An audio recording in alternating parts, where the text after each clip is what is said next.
all things.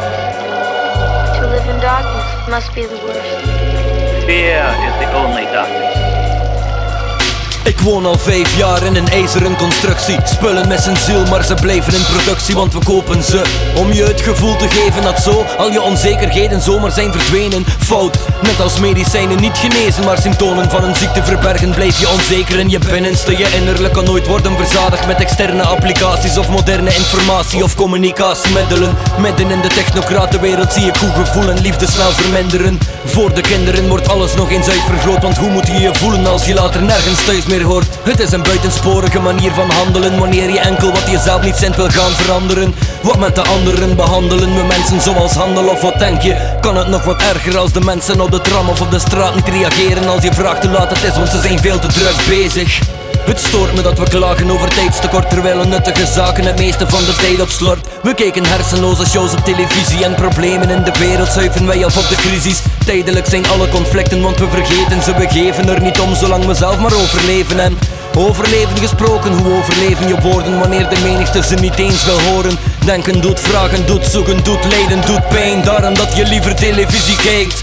Je laat een ander graag het denken doen voor je, en voor al die luxe spullen heb je deftig pond nodig.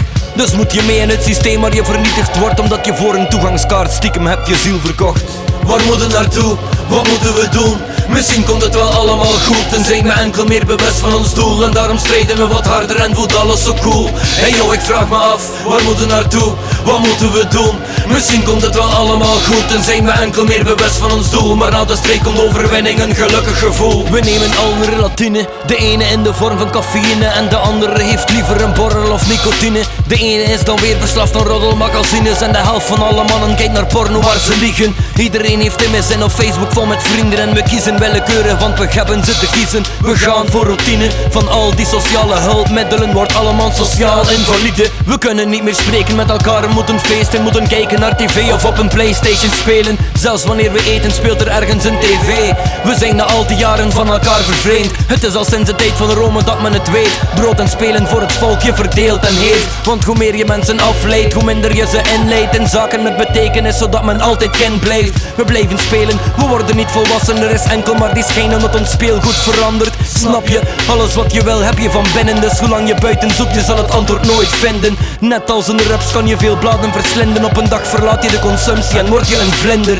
Dus de keuze is aan jou, wil je vliegen of je leven verder blijven in een wereld zonder liefde? Ecologisch overnieuwend, darwinistisch is het ideaal voor ons milieu, maar oh zo ontzielend. Yin van yang gescheiden in de westerse beschaving. Iedereen heeft mensen zijn verslaving, weet ik uit ervaring.